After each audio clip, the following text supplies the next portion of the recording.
მოგესალმებით, ძალიან სამწუხაროა, რასაც ხედავთ და რასაც ვისმენთ, სამწუხარო რბილი შეფასება, საგანგაშოა და ის ვითარება, რომელიც შექმნა ბიძინა ივანიშვილმა ამ ქვეყანაში, არადემოკრატიულ გარემოში შექმნილი ბანდფორმირებები, ჩვენ ხედავთ უკვე თვეების განმავლობაში ხომ გარკვეული დაჯგუფებები ერთმანეთს უსწორდებიან, ხან ერთი დაჯგუფების წარმომადგენლები სცემენ მეორე დაჯგუფებისას, მეორე პირველს და ასე შემდგომ ჩვენ ხედავთ გავლენების გადანაწილების, არაფორმალური გავლენების გადანაწილების, ასე ვთქვათ, ერთმანეთთან დაჯახების, გამოუძიებელი საქმეების, მაგრამ ვინ უნდა გამოიძიოს? ან დღევანდელი შემთხვევა ვინ უნდა გამოიძიოს, ან ვინ უნდა გამოიძიოს ყველა ის შემთხვევა, რომელიც ამას უძღოდა წინ? პოლიცია, საპატრულო პოლიცია ამ შემთხვევაში ხო აბსოლუტურად უფლება აყრილია. მათ როგორ დიდი სურვილიც არ უნდა კონდეთ, რომ ეხლა ოპერატიულად გამოცხადდნენ შემთხვევის ადგილას და რამე ინფორმაცია მიიღონ, ისინი ამას ვერ გააკეთებენ, იმიტომ რომ მათ ყავთ ზემდგომები, რომლებიც არიან ამ ბანდფორმირებების ჩამომყალიბებლები, მფარველები და საერთოდ ურთიერთობის ფორმა საზოგადოებასთან გახდა ეს.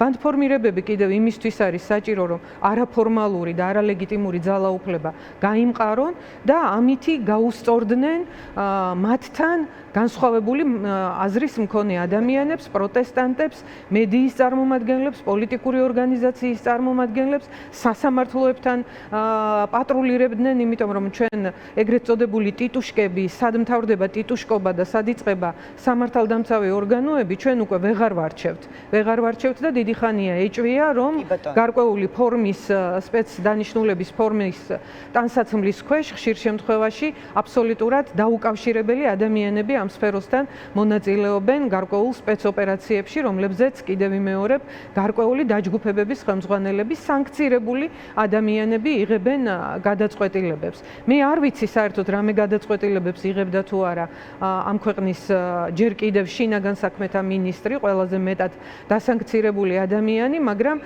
ჩვენი ქვეყნის მახასიათებელი არის უკვე ის, რომ შინაგან საქმეთა სამინისტროს ყავს დასანქცირებული მინისტრი და ყავს ბანდფორმირებები და არა ოფიციალური დაჯგუფებები.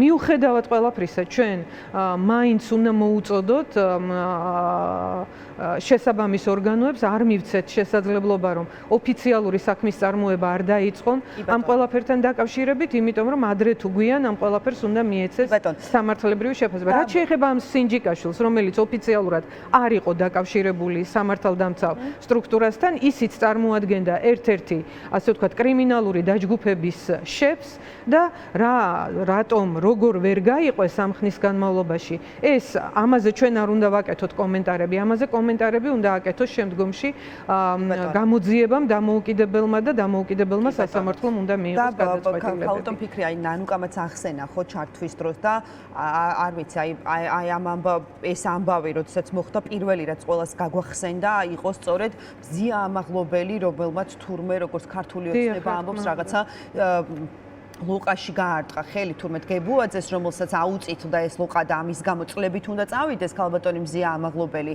წლებით უნდა იყოს ციხეში გისოსებს მიღმა და ჩემს კოლეგას ჟურნალისტზე როდესაც მოხდა თავდასხმა და ხელის გარტყმა, ამას ვხედავთ, რომ რა ვიცი, პატრულიც კი არ მივიდა ადგილზე, არ ვამბობ რაღაცა სხვა ტიპის სამართლებრივ გაგრძელებას და დაუყოვნებლივ რეაგირებას, თუნდაც გამოძიებების დაწყების კუთხით. ხო, ეს შერჩევითი დამოკიდებულება, რას გვაჩვენებს?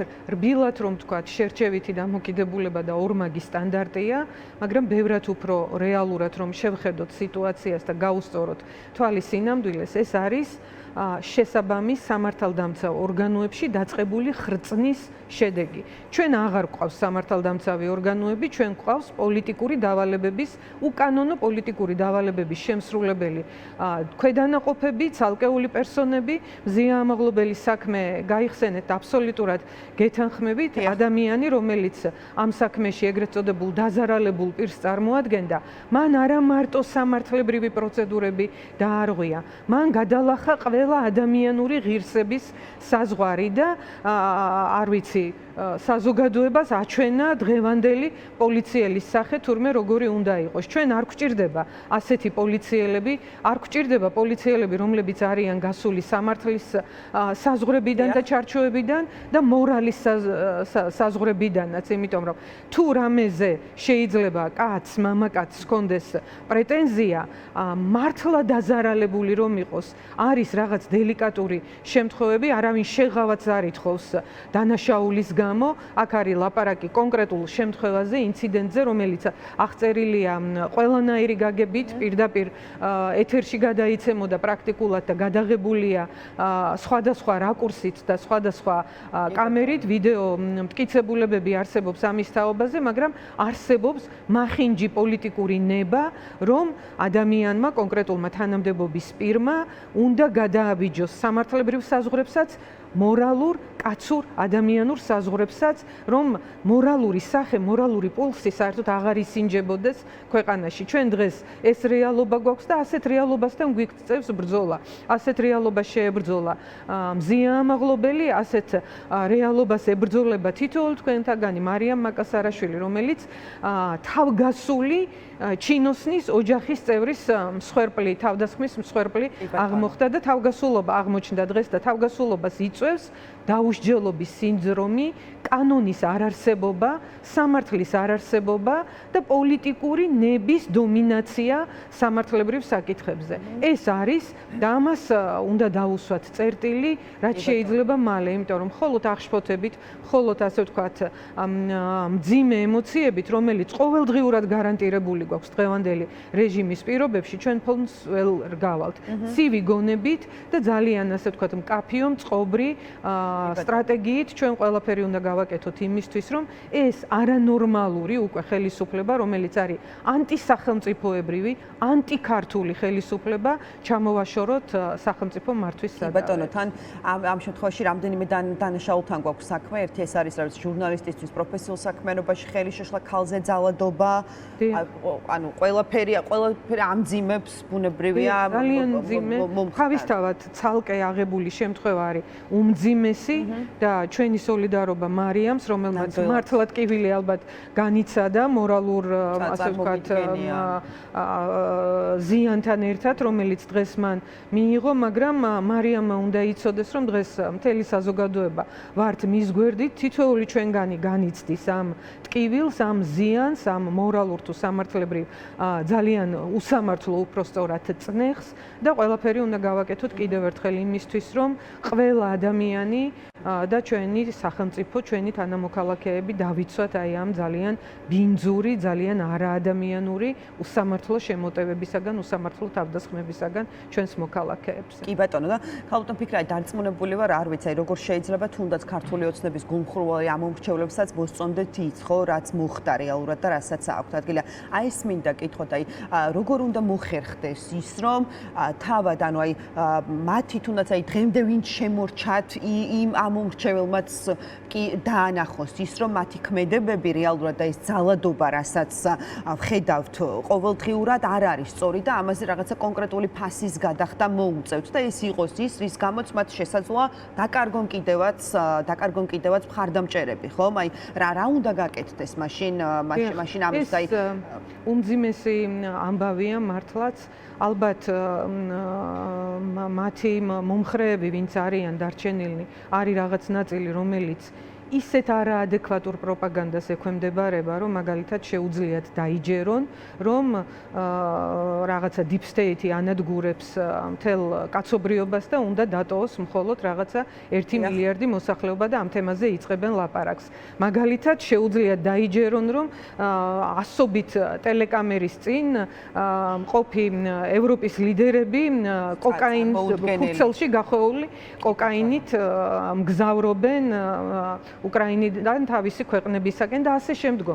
წარმოვიდგინე, ფანტასმაგორიულ რაღაცებს აჯერებს პროპაგანდა. ან აჯერებს ისეთებს, რომლებიც მაპატიეთ და ძალიან დაბალი ინფორმატიულობის დონის და განათლების მქონენი არიან და შეიძლება ყველანაირი პროპაგანდის მაგრამ არიან ადამიანები, რომლებიც ცდილობენ, რომ ეს დაიჯერონ ჭყალებში დაიჯერონ იმისთვის, რომ თავიანთი კონფორმისტული პოზიცია გააправონ და ეს მაპატიათ ამ გამოთქმაზე, მაგრამ სხვა სიტყვა არ უხდება სამწუხაროდ და ვერ აღწერს ისე, როგორც ეს სიტყვა აღწერს, იმიტომ რომ ამას ქვია მხოლოდ გაправება. ეს არ არის ის, რომ შენ ოდესღაც და მე ძალიან ბევრი ადამიანი ვიცი, რომელიც თქვათ წინა ხელისუფლების დროს სისტემის წინააღმდეგ იბრძოდა და დღეს სისტემის სიმახინჯეებს ვეღარ ხედავს აბსოლუტურად. და რა გამოდის, რომ ჩვენ თურმე ცალკეულ ადამიანებს ვებრძოდით წინა ხელისუფლებაში კონკრეტულ სახელებს გვარებს და არა სისტემურ სიმახინჯეს. თურმე ჩვენ ტყუილად ვამბობდით, რომ სისტემა უნდა დაინგრეს. სისტემა კი არ დაინგრა, სისტემა გამაგრდა, გამყარდა და სისტემის სიმახინჯე კიდევ უფრო მახინჯ რეალობად გადაიქცა და ამ სიმახინჯეში ბევრი ის ადამიანი მონაწილეობს, დაწყებული ხარებათი, რომელიც წინა ხელისუფლების სიმახინჯეებშიც მონაწილეობდა. ამიტომ დღევანდელი ხელისუფლება ვერც ერთ შემთხვევაში ვერ დაიხსნის თავს აი იმ 9 წელზე გაუთავებელი აპელირებით 9 საგამოძიებო კომისია რომ შექმნან და კიდე რა ვიცი მე 1000 მათგან გამოუძიებელი საქმე თავიდან რომ ჩაუშვან ძიებაში. ვერ მოიხსნიან ამ პასუხისმგებლობას, იმიტომ რომ სისტემური დანაშაული არის სიმახინჯე და სისტემური დანაშაულის, ასე ვთქვათ, აწყობილი რგოლები შექმნა ქართულმა ოცნებამ და ბიძინა ივანიშვილმა. რაც იყო, ის შეინარჩუნა, არ დაანგრია და რაც არ იყო, ის დააშენა კიდევ ზემოდან. და ამ სისტემური სიმახინჯის ნაწილები არიან ამ შემთხვევაში კონკრეტული სამართალდამცავი ორგანოების წარმომადგენლები, კიდევ ვიმეორებ, რომლებიც არა თუ სამართალდამცავები აბსოლუტურად ყველანაირი ჩარჩოდან არიან გასული და რაღაცა კადიროვშინის ნიშნებს ხედავთ უკვე ჩვენ საქართველოში ამ თვალსაზრისით. ჩვენ გვახსოვს 90-იან წლებში ასეთი განუკითხაობა, როდესაც შეიარაღებული ბანდფორმირებები ერთმანეთს უსწორდებოდნენ და მადლობა ღმერთს, რომ ეს მაშინ უკან დავტოვეთ და ვაი ჩვენს სახელმწიფოს და ჩვენს თანამოქალაქეებს თუ ეს დაუშვით ისევ რომ ეს ნორმად იქცეს ქართულ სახელმწიფოში, ანომალიად და სისტემურ სიმახინჯეთ არის შექმნილი და შენარჩუნებული პროკურატურა, რომელიც თავიდან ბოლომდე ემორჩილება პოლიტიკურ დაკვეთებს და პოლიტიკურ ნებას. სასამართლო სისტემა არ ახლა ორიგინალური თუ ვიტყვი, რომ აბსოლუტურად ბუნებრივი და ორგანული რგოლი ამ მახინჯის სისტემისა და პოლიტიკური დავალებების შესრულებისა და სამწუხაროდ ამ შემთხვევაში ყველა სამთავრობო უწყება იქნება თუ საპარლამენტო ეგრეთ წოდებული შემადგენლობა, იმიტომ რომ ყველაზე მეტად მოწყვლადი დღეს ისინი არიან, იმიტომ რომ ეს პარლამენტი არის სრულიად არალეგიტიმური და არალეგიტიმურმა არ შეიძლება ლეგიტიმური საქმეები აკეთოს პოლიტიკურ რეალობაში და შექმნას ლეგიტიმური პოლიტიკური პროცესი. კი ბატონო, ძალიან დიდი მადლობა. მადლობა ქალბატონ ფიქრია. სხვა თემებზეც დიდი მადლობა თქვენ და კიდევ ერთხელ აი ამ ამბავმა და რაღაც ჩვენი დროის დიდი ნაწილი წაიღო სწორედ ამ საკითხზე საუბარმა ბუნებრივია ნამდვილად. ძალიან დიდი მადლობა. მადლობა თქვენ ქალბატონ ფიქრია, ფიქრეთ შიხრაძე იყო დღის ამბების ეთერის სტუმარი. ჩვენ ვაგრძელებთ გადაცემას.